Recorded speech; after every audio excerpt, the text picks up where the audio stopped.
회개를 해야 되는데 속죄, 그래서 4장 1절에서 12절까지는 속죄에 관한 내용인데, 레위기 4장은 여호와 하나님께서 모세에게 말씀하기를 이스라엘 백성 중 한 사람이라도 하나님 앞에 죄를 지었으면 그 죄에 대해 속죄를 하라고 그랬어요. 구약의 진리의 내면성이 어떻게 신약적으로 완성되었는가를 알기 위해서는 구약의 진리서인 선지서나 시편에 기록되어 있는 그 내면의 계시 내용을 우리가 알아야 돼요. 그걸 알지 못하면 어떻게 구약의 성취가 이루어졌는가, 또 구약의 말씀을 신약에다 어떻게 적용할 것인가를 우리가 알 수가 없어요. 그래서 정확히 알아야 그걸 이어갈 수 있습니다. 그래서 구약의 성소를 사모하는 마음이 시편 84장 1절에 4절에 잘 나타나 있는데요. 만군의 여호와여, 주의 장막이 그리 어찌 그리 사랑스러운지요. 내 영혼이 여호와의 궁정을 사모하여 쇠약하며 내 마음과 육체가 살아계시는 하나님께 부르짖나이다. 나의 왕 나의 하나님 만군의 여호와여, 주의 제단에서 참새도 채집을 얻고 제비도 새끼들 보금자리를 얻었나이다. 주의 집에 사는 자들은 복이 있나니 그들이 항상 주를 찬송하리이다. 이렇게 얼마나 그 성소를 사모했는가를 알 수 있어요. 그러면 오늘날 신약시대에도 마찬가지예요. 예수 그리스도의 몸된 교회라고 그러잖아요. 그래서 교회는 예수 그리스도가 머리가 되시고요, 영광스럽게 된 하나님의 공동체를 얼마나 사모하는가를 마음속에 새기면서 11절에 보면 여호와 하나님이여 해요 방패이시나 여호와께서는 은혜와 영화를 주시며 정직하게 행하시는 자에게 좋은 것을 아끼지 아니하실 것입니다. 만군의 여호와께 의지하는 자는 복이 있다라고 그래요. 그러니까 우리가 구약의 그 이스라엘 백성들이 성소를 얼마만큼 사모했는가가 기록되어 있고, 그 이어서 우리가 하나님께 의지했을 때 하나님으로부터 복을 받는다라는 내용이에요. 그래서 우리가 예수 그리스도를 믿음으로 교회를 얼마만큼 사모해야 되는가를 알 수 있는 내용이에요. 그래서 만군의 여호와께 온전히 우리가 의지하면 복이 우리에게 있다라고 그렇게 말씀하셨어요. 우리가 구약을 반감하는 이유는 종교개혁이라는 게 있었죠. 종교개혁이 이루어지면서 구약에 대한 것을 너무 외면하고 있어요. 실질적으로 구약은 그림자라고 했고, 구약은 역사를 기록해 놓은 부분이 있지만, 구약은 우리는 그냥 저 멀리 있는 그런 내용으로 치부해버리고 있어요. 그러면 하나님께서 어떤 율법적인 것을 기록해 줬어요. 하지 말라는 그 하나님의 진리의 말씀에 대해서도 마치 그냥 책에 기록된 내용인 것처럼 치부해버려요. 그냥 저 멀리 있는 내용이다. 근데 하나님께서는 그러지 않았다는 얘기죠. 법적인 정신을 현대 사는 우리에게 얼마나 주의 깊게 그 적용할 것인가를 더 연구하고 연구해보고 더 연구해야만 우리가 신약에 예수 그리스도가 오신 그 이유를 정확히 알아갈 수 있다라고 성경은 말하고 있어요. 그러니까 신약의 선지자 영성과 구약의 제사장적 영성의 대립구조가 아까 말씀드린 대로 종교 개혁, 교회들 속에서 선지자적 그 영성이 지배적으로 그 나타나 있고 인식되어 왔어요, 그간에. 그러다 보니까 그 이스라엘 종교 이 제사는 필요에 의해서 당시의 성소에서 제사 제도가 마련됐는데, 그 어떤 죄를 지면, 오늘 속죄죄는 우리가 죄를 지면 그 죄를 회개하기 위해서 속죄제라는 걸 지냈단 말이에요.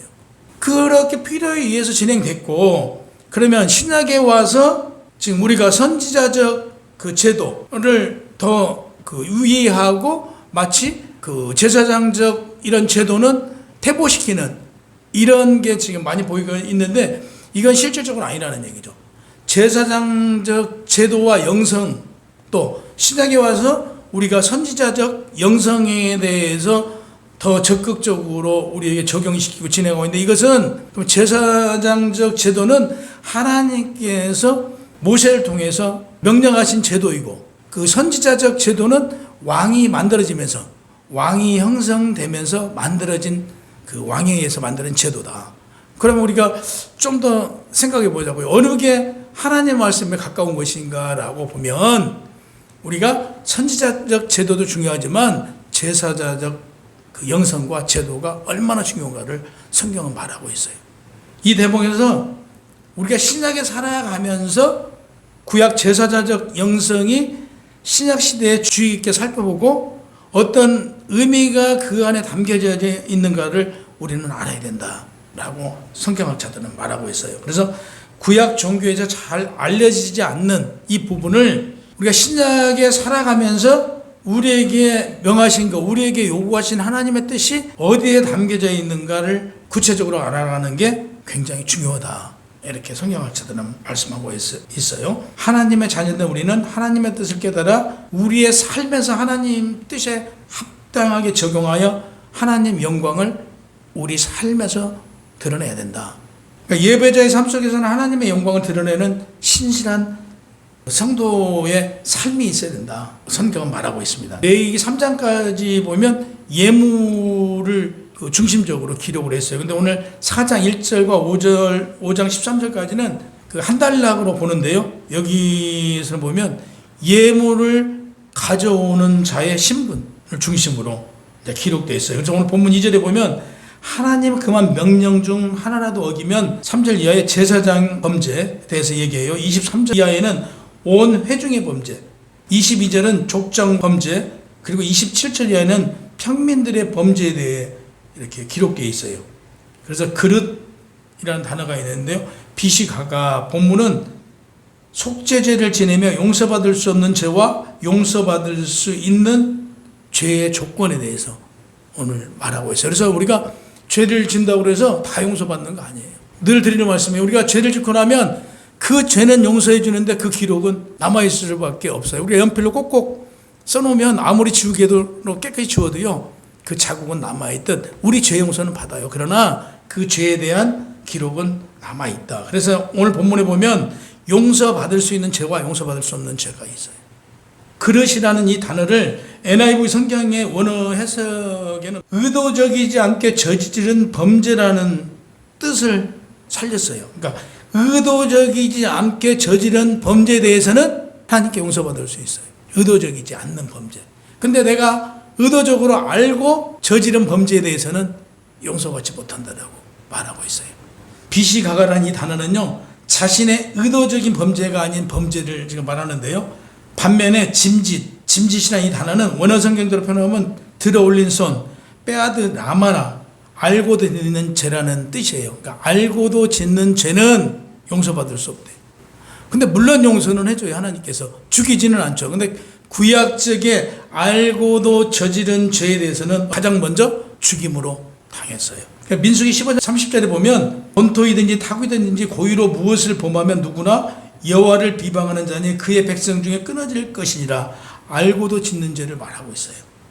알고도 고의로 저지른 범죄는 그의 백성에게서 끊쳐지는 형벌이 주어졌어요. 구약에는 알고도 범죄하면. 그와 달리 실수로 저지른 죄에 대해서는 속죄죄를 통해 회복하는 기회를 주셨다라고 기록되어 있어요. 그러니까 이런 의미에서 보면 예수께서 우리를 위해 오셨잖아요.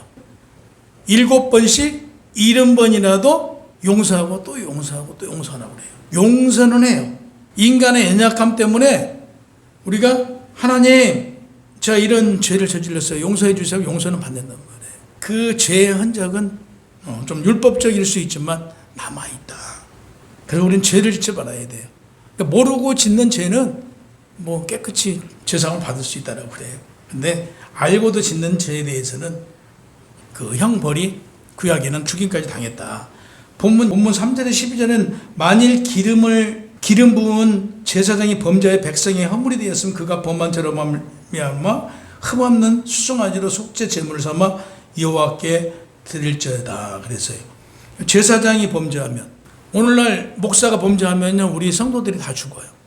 그러니까 죄를 짓고 싶어도 성도들이 생각나서 죄를 못 저질러요.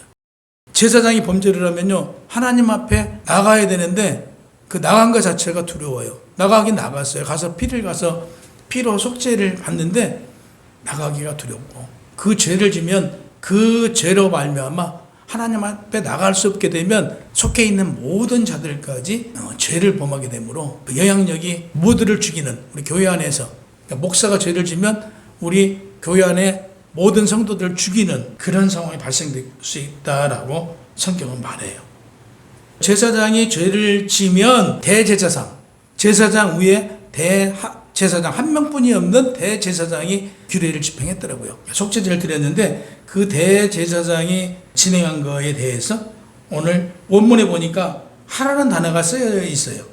코hen 앞에 그라는 뜻의 정관사 하가 쓰여져 있어서 하나밖에 없는, 다시 얘기해서 대제사장이 진행했다, 이렇게 기록이 되어 있더라고요. 대제사장이 범죄하면 하나님 앞에 나갈 수 없게 되죠. 자신만이 아니라 이스라엘 전 민족, 그러니까 대제사장이 범죄를 저질러버리면 당시에 이스라엘 전 민족까지 해가 끼친다 이거죠. 그래서 지도자들은 절대적으로 범죄하면 안 돼요. 자기 혼자가 아니고 대제사장이 범죄를 하면 이스라엘 전 민족이 문제가 되는 거예요. 그러면 제사장이 죄를 저지르면 그 12지파가 있으면 그 지파들이 문제가 생기는 것이고, 오늘날 교회도 마찬가지예요. 목사가 죄를 저지르면 우리 교회에 문제가 생긴다는 얘기예요. 근데 신약에 와서는 목사로만 그치지 않아요. 베드로전서 2장 9절에 보면 너희는 택하신 족속이요 왕같은 제사장들이요 거룩한 나라요 그의 소유가 된 백성이니 이는 너희를 두려운 데서 불러내어 그의 기이한 빛에 들어가게 하신 이의 아름다운 덕을 선포하게 하려 하심이라 라고 이렇게 돼서 여기서 뭐라고요? 왕같은 제사장들이라고 얘기를 해요. 오늘날 성도들한테 왕같은 제사장들이요 라고 했어요. 그러면 제사장이 범죄를 하면 어떻게 된다고요? 그러니까 성도들이 범죄를 저지르면 오늘날 교회에서도 교회에 영향이 미친다는 얘기예요. 그러니까 범죄하지 말라는 얘기예요. 성도 한 분 한 분의 그 심령은 거룩한 나라라고까지 표현한단 말이에요. 거룩한 나라. 하나님 나라가 내 안에 있잖아요. 내 안에. 그래서 내가 거룩한 나라란 말이에요. 거룩한 나라. 그러니까 하나님께 그 소유된 백성이 돼요. 우리를 어두운 데서 불러내어 그가 기이한 빛에 들어가게 하신 이 아름다운 덕을 선포하게 하려 하심이라. 아름다운 덕을 선포하게 하려 하심이래요. 그럼 우리를 통해서 아름다운 덕이 무엇일까라고 보니까 하나님의 말씀을 선포하고 우리의 삶을 하나님의 합당한 삶으로 복음이 전파된다. 그래서 바울이 성도를 향해서 했던 말이에요. 왕같은 제사장. 그래서 오늘 예배드린 우리 한 사람 한 사람들이 왕같은 제사장들인 거예요. 왕같은 제사장이 된 여러분이 죄를 저지르면 어떤 상황이 생겨요? 교회 문제가 생겨요. 한 사람이 범죄하면 그 영향력이 교회까지 미친단 말이에요. 그러니까 가끔은요, 죄를 짓고 싶을 때도 있어요. 목사들도요. 가끔 유혹받을 때가 없잖아 있어요. 있는데 그때는 누구를 생각하냐면 우리 교회 성도들을 생각한단 말이에요. 내가 이런 실수를 저지르고 내가 이런 범죄를 저지르면 나로 인해서 나 하나로 그치지 않고 우리 교회에 문제가 되고 내 주변에까지 문제가 된다라고 하면 죄를 생각했다고도 아이 주여 그냥 없으면 없는 대로 살지 라는 생각이 가져진단 말이에요. 그래서 그리스도 안의 교회 지도자와 성도들은 자신의 삶이 성결해야 된다. 그 성결을 지켜나감으로 세상에 비치고 소금이래요. 그 형제들이 하나님께 오도록 하고 믿음의 형제들은 하나님께 더욱 가까이 인도하는 자가 되어야 된다라고 4절에 보니까 그 수송아지를 회막문 여호와 앞에 끌어다가 그 수송아지 머리에 안수하고 그것을 여호와 앞에서 잡을 것이요. 보니까요, 그 수송아지야 된대요. 어린 수송아지. 예수가 어린 양으로 오신 예수. 어린 수송아지를 연결해서 보면 예수님까지 연결이 돼요. 그래서 5절 6절에 보면 제사장이 죄를 지으면 수송아지의 피를 가지고 여기서 신약으로 연결을 시켜보자고요. 신약이 갔으면 피는 예수 그리스도의 피로 연결이 되잖아요. 그래서 이 수송아지는 결국 예수를 상징하는 거 아니겠느냐라고 볼 수 있어요. 그래서 그 제사장 손가락에 피를 찍어 여호와 앞에 곧 성수의 희장 앞에 7번 뿌릴 것이다라고 그랬어요. 7번 뿌린다는 게 힘껏 뿌린대요. 힘껏. 그래서 13장과 21절에 보면 제사장이나 이스라엘 온 회중이 여호와 계명 중 하나라도 부지 중에 범죄하여 허물이 있으나 스스로 깨닫지 못하다가 그 범한 죄를 깨달으면 흠없는 수송아지를 끌어다가 그 회막문 앞에서 회중의 장로들이 여호와 앞에서 그 수송아지도 머리에 안수하고 그것을 여호와 앞에서 잡아 6절 7절이에요. 이스라엘 회중의 죄는 족장의 죄나 일반 백성들의 죄와 달리 피를 취해 여호와 하나님께 임재하여 계시는 성막 본체에 들어가서 안에다가 향단 뿔들이 발랐어요. 그리고 뿌렸어요. 죄를 지은 자가 하나님을 보면 죽었잖아요. 죽임을 당했잖아요. 그러면 제사장이 죄를 짓고 그걸 들고 피를 들고 하나님 앞에 지금 간단 말이에요. 죽음 앞에 가는 거잖아요. 죽을 수 있잖아요. 근데 그걸 바라보고 있는 회중들도 긴장할 수밖에 없을 거 아니에요. 오직 희생 제물에 의지할 수밖에 없다. 이때. 그래서 동물을 잡은 그 피에 의지할 수밖에 없다. 십자가의 이제 피를 상징하는데요. 이때 어린 양 예수가 십자가의 죽음으로 우리에게 화평을 이루어 주셨잖아요. 그래서 이 구절을 쭉 연결시켜 보면 여기서도 예수 그리스도의 피가 나오는 거죠. 예수 그리스도의 피만 의지해야 된다는 얘기죠. 그래서 예수 그리스도의 피에 의지함으로 우리 죄사함을 받을 수 있었다. 죄사함을 받기 위해서는 자신의 죄를 깊이 반성하고 온 힘을 다해서 7번 당시에 이렇게 뿌렸대요. 이렇게 7번 뿌렸다고 그래요. 공중을 향해 뿌렸다. 7을 가리키는 쉐바는 히브리인들에 있어서 완전수래요. 그래서 이것도 이제 성경적으로 완전수에 대해서 예수 그리스도가 3일 만에 부활해서 그 3위 완전수라고도 하고요. 이스라엘 민족들은 7을 완전수로 생각했대요. 그래서 7을 완전수라고 하기도 해요. 근데 당시에 이스라엘 민족들이 그 7을 완전수로 생각했기 때문에 7번 뿌렸다. 이건 다시 얘기해서 무슨 얘기냐면 7번 뿌린다는 것은 우리의 죄를 7번 뿌림으로써 깨끗하게 죄사함을 받았다 이런 뜻이에요. 완전히 깨끗함을 죄사함을 받았다. 속죄함을 받았다 이런 뜻이에요. 7절에 보면 숫송아지의 모든 기름을 떼어낼지니 곧 내장이 덮은 기름과 내장에 붙은 모든 기름과 두 콩밥과 그 위에 기름 곧 허리 쪽에 있는 것과 간에 덮은 커플을 콩밥과 함께 떼어내되 화목제 제물의 소재에게 떼어낸 같이 할 것이요 제사장은 그것을 번제 단위에 불사를 것이며 지난주에 말씀드렸잖아요. 고기 중에 가장 당시에 기름이 가장 귀한 고기였어요. 그래서 그 기름을 띄어서 누구에게 드려요? 이건 하나님 몫이었어요. 그래서 이걸 태워서 하나님께 올려드렸어요.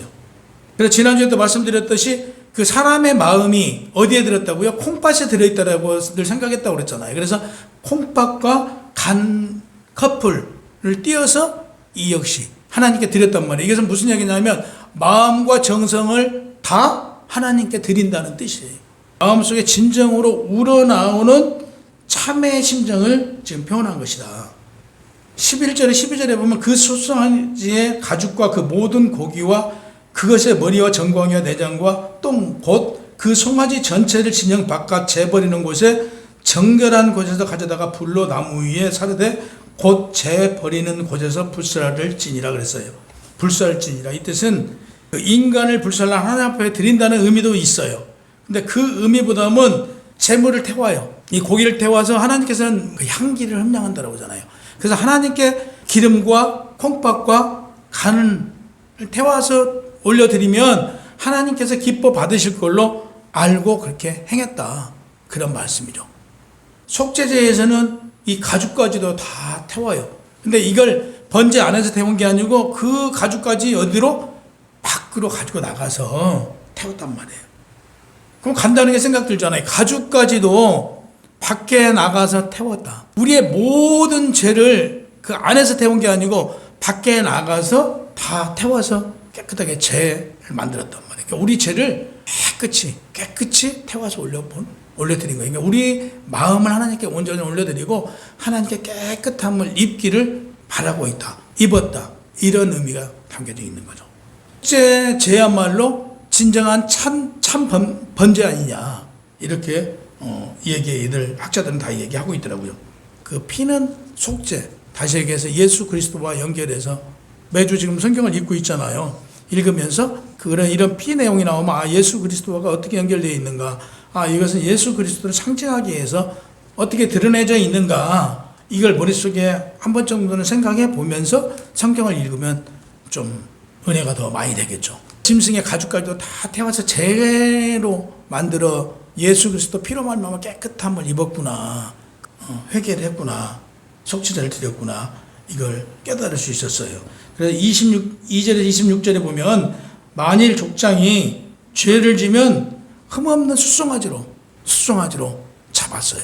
27절 31절 보면 만일 평민 한 사람이 여호와께 계명 중 하나라도 부지 중에 범하여 허물이 있었는데 그가 범한 죄가 그가 그에게 깨우쳐주면 그가 흠없는 암염소를 끌고 와서 하나님 앞에 잡았어요. 그러니까 사람에 따라서 직위에 따라서 잡는 게 다 달랐잖아요.